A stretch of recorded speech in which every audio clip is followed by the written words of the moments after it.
भाई साहब का वक्तव्य बड़ा ओजस्वी रहता है और पूरे शहर के विषयों को आपने बड़ी मार्मिकता के साथ लिया है। और जो संघ के लोग जहाँ भी कार्य कर रहे हैं बड़े प्रामाणिकता के साथ करते हैं, इसीलिए शहर के लोगों का विश्वास भी उनके साथ बना हुआ है और बढ़ा हुआ है। तो जो कब्जे वाली बात जिसकी महानुभाव ने कही थी, तो उनसे पूछते कि जो लोग वहाँ जिस भी संस्था में कार्य कर रहे हैं वो हर एक ठाकुरवादी के हृदय की गहराइयों से कार्य करने वाला व्यक्ति है या अपने मन की गहराइयों से कार्य करने वाला व्यक्ति है। तो मैं इस ग्रंथ को आगे बढ़ाते हुए हमारे बीच में जनसंख्या समाधान फाउंडेशन से सुंदर कुमार आर्य जी हैं और वो एक बड़ा ही ज्वलंत विषय आज के टाइम में हमारे समाज में है और वो इस मंच से अपना कुछ आग्रह करना चाहते हैं। तो मेरा निवेदन है कि आए और अपना विषय इसमें रखें।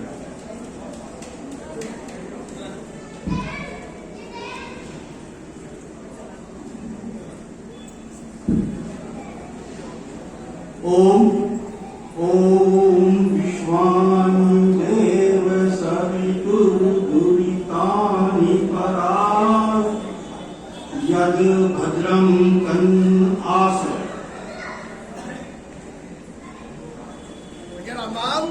हमने परम पिता परमात्मा से प्रार्थना की है, हे परम पिता परमात्मा, हम सबके अंदर जो दुर्व्यसन दुर्गुण हो उन्हें दूर कीजिए और अपने ही बुद्धि विवेक और पराक्रम से जो हमारे लिए उपयुक्त अच्छा और समाज के लिए उपयोगी हो वो हमें दीजिए, हमारे साथ जो आपको।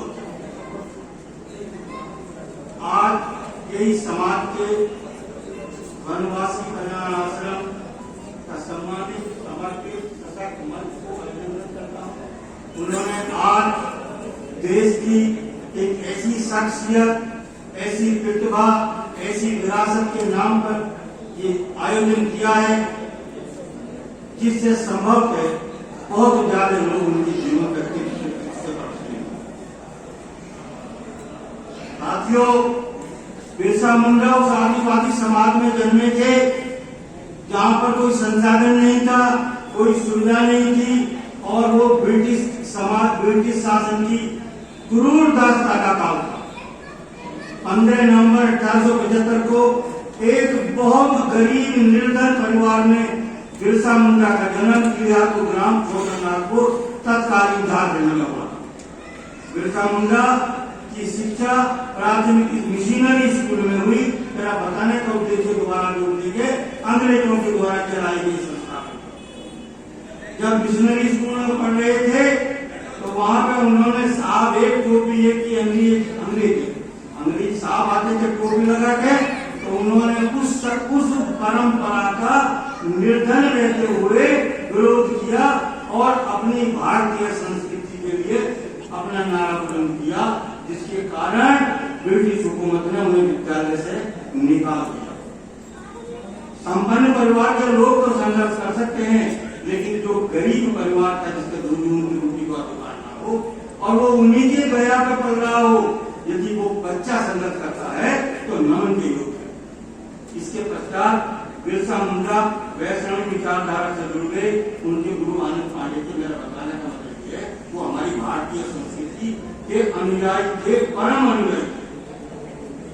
बिरसा मुंडा ने सन 1895 में उस समय पे उस क्षेत्र में एक बड़ी प्रथा थी। बिरसा मुंडा ने एक क्षेत्र में आंदोलन नहीं किया, इतनी गरीबी में दो मोर्चे पे आंदोलन करने वाले शायद बहुत लोग हैं। बिरसा मुंडा ने उस समय की जमींदारी प्रथा के विरुद्ध और अंग्रेजी सरकार की राजस्व वसूली के खिलाफ आंदोलन लड़ा, आंदोलन लड़ा। और आपको बता दें, बिरसा मुंडा ने जब अंग्रेजों के खिलाफ लड़ाई लड़ी तो शायद आजादी की लड़ाई में इतना बलिदान किसी ने किया हो। 400 आदिवासियों को अंग्रेजों ने 1000 सैनिक लगाने के बच्चा और उनका वध किया, हत्या की। इतना बड़ा आजादी के लिए इतना बड़ा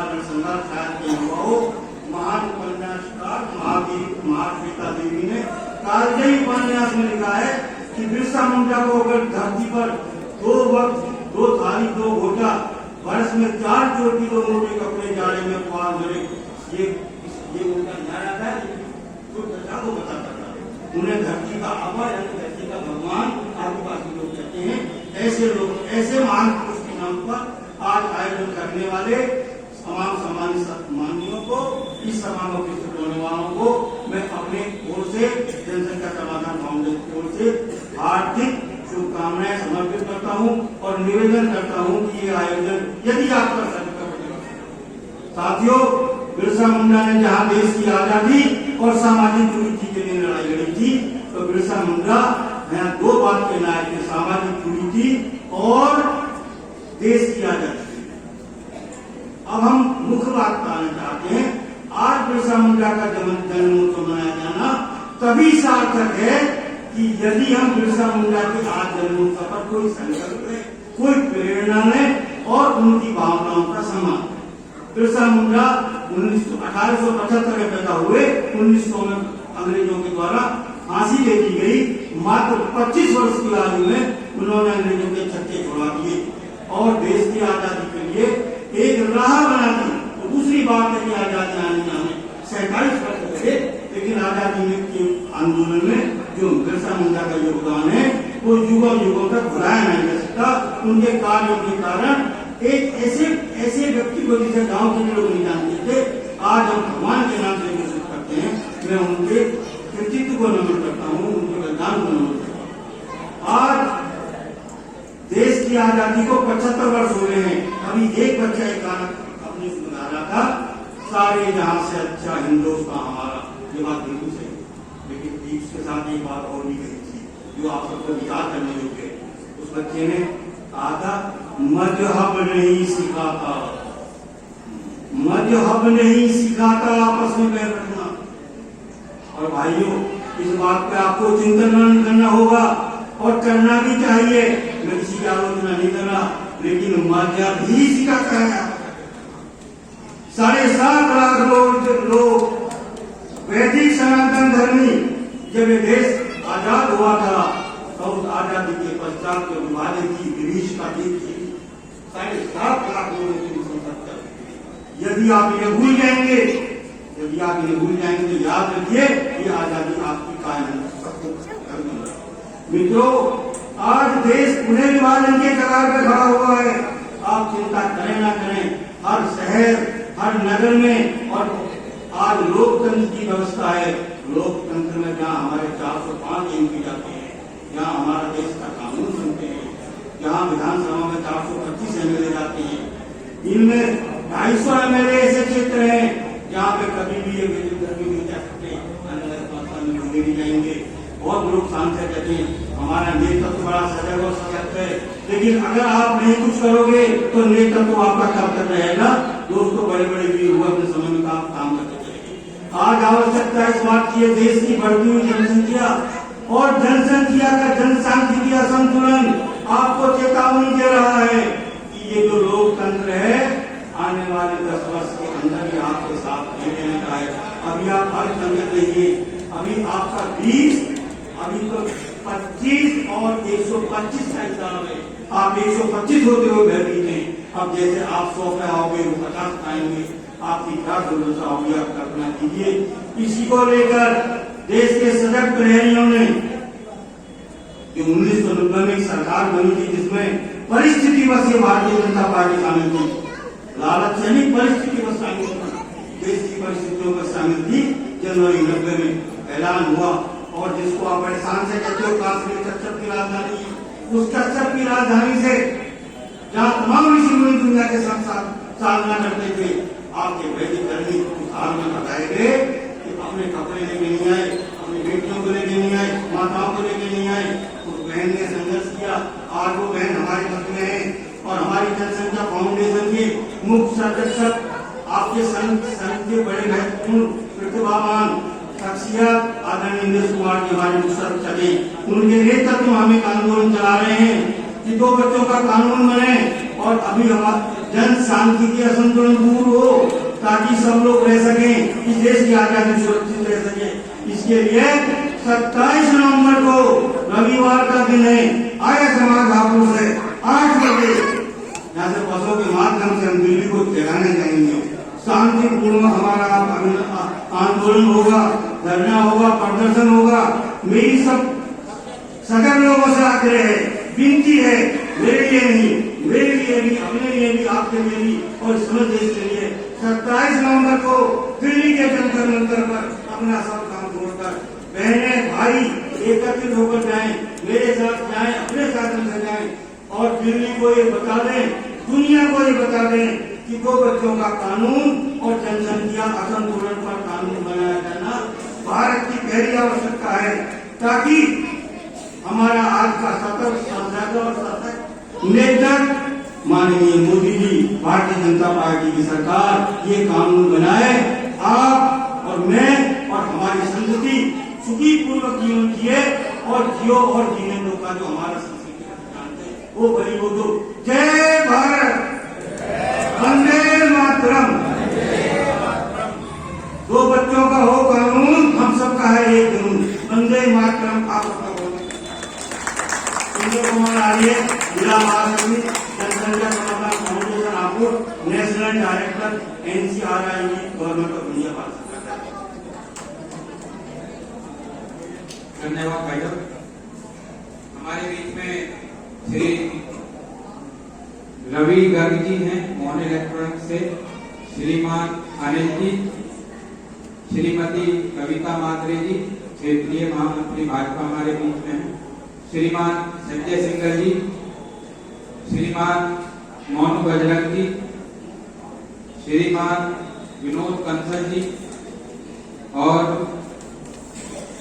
डॉक्टर विकास अग्रवाल जी क्षेत्रीय महामंत्री भारतीय जनता पार्टी हमारे बीच में हैं। हम सभी का हृदय से आभार व्यक्त करते हैं और आज के कार्यक्रम के मुख्य वक्ता जिनको सुनने के लिए हम सब लोग उत्साहित हैं और यहाँ एकत्र हैं, प्रांतीय सामाजिक सद्भावना प्रमुख मेरठ प्रांत श्रीमान देवेंद्र जी को मैं इन शब्दों के साथ आमंत्रित करना चाहूंगा अपने वक्तव्य के लिए।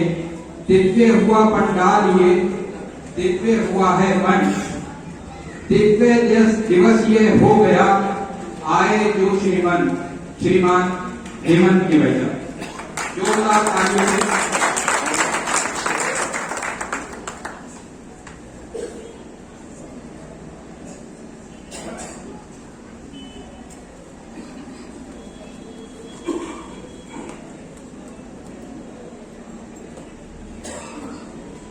भगवान श्री राम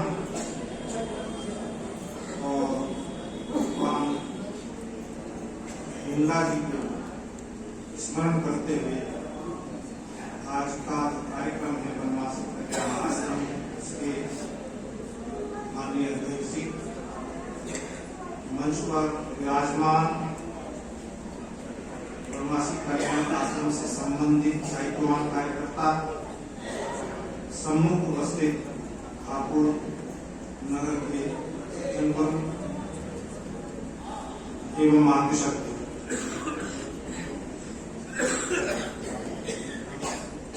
अभी हमने कुछ वक्ताओं के माध्यम से पहले जो बोले हैं, वनवासी क्षेत्र में काम करने वाले और उनकी पीड़ा को समझने वाले कुछ उल्लेख सुने। भगवान मुंडा का नाम से हम सब परिचित ही हैं, अधिकांश लोग परिचित हैं, लेकिन बीच बीच में एक शब्द का प्रयोग हुआ वनवासियों के लिए। उस शब्द को कहा गया कि आदिवासी, और मैं कहता हूं कि हमारे राजनीतिक क्षेत्र के बड़े बड़े लोग भी आदिवासी शब्द का ही प्रयोग करते हैं। आदिवासी न कहते हुए वो हमारे वन बंधु हैं।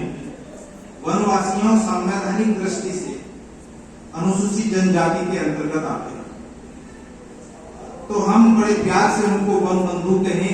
जो पहाड़ों पर रहते हैं वो गिरी बंधु हैं, वन क्षेत्र में रहते हैं वन बंधु हैं, या वनवासी ही कहें। यह आदिवासी शब्द उनके लिए जानबूझ करके कुछ लोगों ने प्रचलित किया। अपने हिंदू समाज के अंदर वैमनस्य एक संघर्ष प्रारंभ हो, उसको ध्यान में रखते हुए।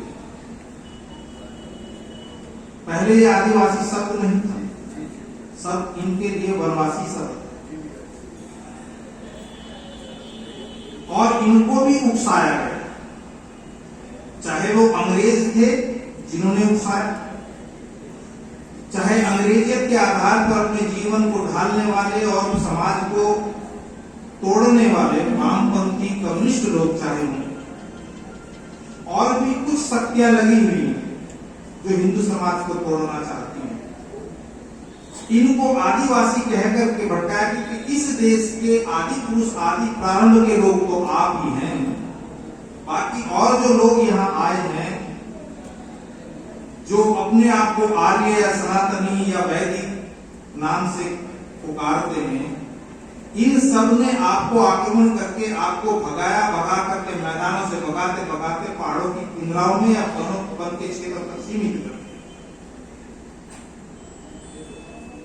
ऐसा कहकर उनके मन के अंदर एक घाव पैदा कर दिया, और जिसका लाभ अंग्रेजों ने अपने ईसाई मिशनरीज यहाँ ला करके उसका लाभ उठाया और उनको धीरे धीरे धर्मांतरित करते चले। और हम ये है हिंदू समाज के लोग,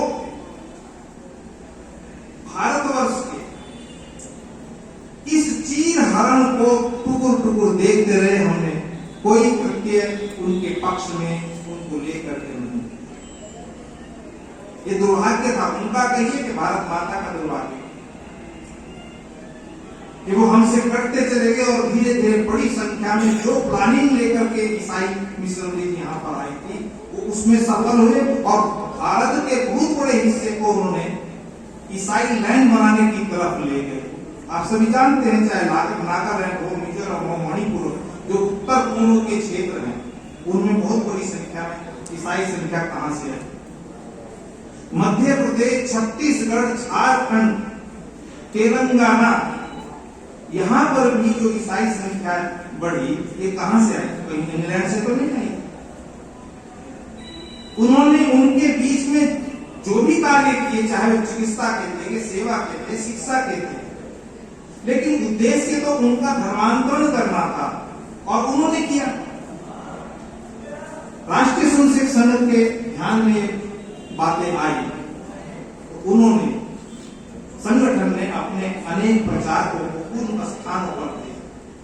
उन्होंने जीवन लगाया, बहुत से डॉक्टर भी गए उनके बीच में काम करने के लिए, पति पत्नी होकर के गए, थैला टांग करके अपने कंधे पर, और उनके बीच में दवाइयां बांट कर, ताकि यह धर्मांतरण रुके। हमारे बंधु हैं, हमारे वन बंधु हैं, सेवा का उत्तरदायित्व हमारा है, ऐसा मान करके अपने ही लोग उनके बीच में जब गए तो उनको लगा कि हमारे अपने लोग आए हैं, लेकिन ये भी कहा भैया आए तो, लेकिन बहुत देर से आए। आपने हमको हिंदू माना, लेकिन बहुत देर से, वर्षों से इंतजार करते रहे, कोई आएगा कोई आएगा। कभी भगवान राम गए थे, उसके बाद कौन आया हमारे बीच? भगवान राम ने वनवासियों के बीच जो काम किया वो अद्वितीय काम है। दुनिया का इतना बड़ा उदाहरण कहीं नहीं मिलता। उन वनवासी क्षेत्र और जातियों के बीच में उन्होंने काम किया, उन्हीं का संगठन किया, उन्हीं के संगठन से रावण जैसी शक्ति को पराजित। वे कहते हैं कि बहुत देर कर दिया, लेकिन देर से ही सही जागृति तो आई। अनेक कार्यकर्ताओं ने भिन्न भिन्न क्षेत्रों में जाकर के वहां वनवासी कल्याण आश्रम की स्थापना करके अपना कार्य आगे बढ़ाया। आज स्थिति ऐसी है, परिवर्तन नहीं हो रहा, धर्मांतरण उतना नहीं, परावर्तन की ओर है। जो ईसाई बंधु बन गए थे वो फिर से अपने हिंदू धर्म में परावर्तन करके आ रहे हैं। ये हमारे कार्यकर्ताओं के, हम लोगों के कार्य बल का परिणाम है। लेकिन हमको सजग रहना होगा। इन वनवासी गिरिवासी बंधुओं का धर्मांतरण करने के लिए, उस मुनिकुल के बीच में पैठ बनाने के लिए, उनको सामाजिक और राजनीतिक दोनों दृष्टियों से पथभ्रष्ट करने के लिए 2-3 प्रकार की शक्तियां लगी हुई हैं। जैसे मैंने कहा, ईसाइयत, वामपंथी लोग, नक्सलवादी और कुछ राजनीतिक लोग जो उनके वोटों का फायदा उठाना चाहते हैं।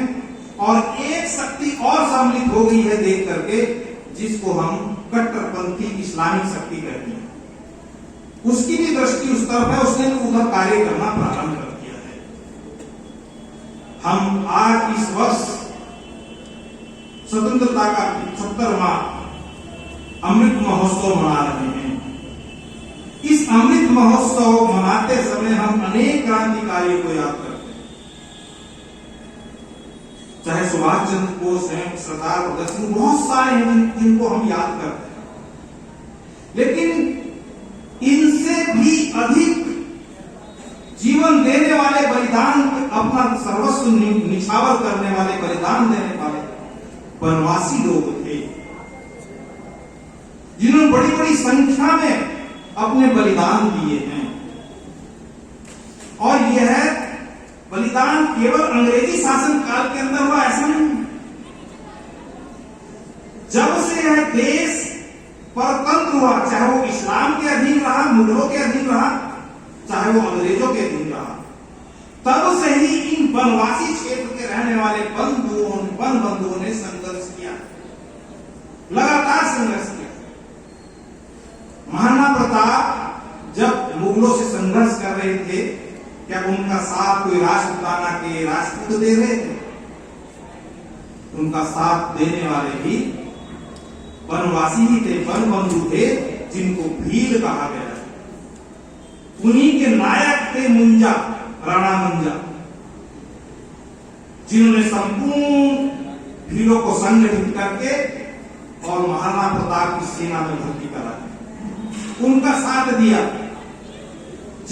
जिन भीलों की सेना से महाराणा प्रताप ने सफलता पाई, केवल इतना नहीं, छत्रपति शिवाजी कैसे सफल हुए? क्या छत्रपति शिवाजी का साथ मराठा के जो और सरदार थे या उस समय के शासक थे, जमींदार या रियासती करने वाले थे, उन्होंने साथ दिया था? नहीं दिया। इन्हीं वनवासी क्षेत्र के वन बंधुओं ने, जिनको मावले कहा गया है, उन्होंने साथ दिया। उन मावलों की सेना बनाकर छत्रपति शिवाजी ने चार ओर से घिरी हुई मराठवाड़ा को स्वतंत्र कराया और स्वराज्य स्थापित किया।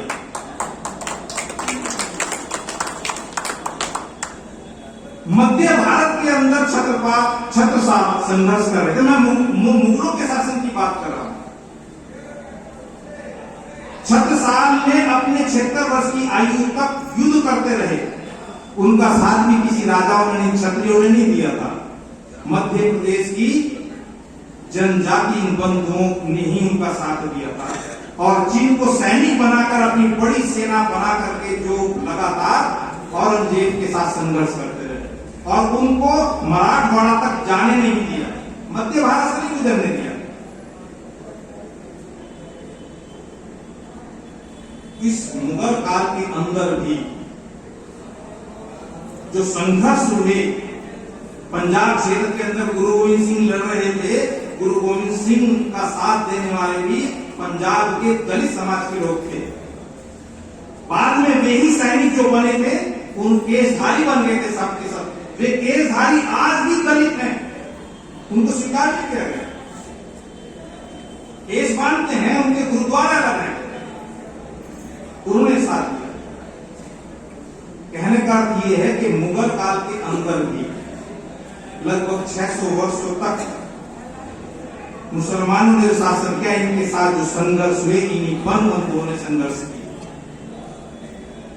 1857 का जो संग्राम हुआ, उसके आसपास के समय में भी इन वन बंधुओं ने, वनवासी क्षेत्र के लोगों ने अंग्रेजों के साथ ईस्ट इंडिया कंपनी उस समय अपनी सत्ता यहाँ स्थापित करना चाहती थी, उसके साथ भी जो संघर्ष हुए, बहुत बड़ी मात्रा में संघर्ष वनवासियों ने किया। और जल जंगल जमीन पर ईस्ट इंडिया कंपनी माने वनवासी क्षेत्र का वन क्षेत्र, उनकी जमीन, उनकी जल माने उनकी जो नदियां तालाब थे उन पर, और उनके वन क्षेत्र जो जंगल थे उन पर अपना आधिपत्य जमाने के लिए ईस्ट इंडिया कंपनी ने भरसक प्रयास किया।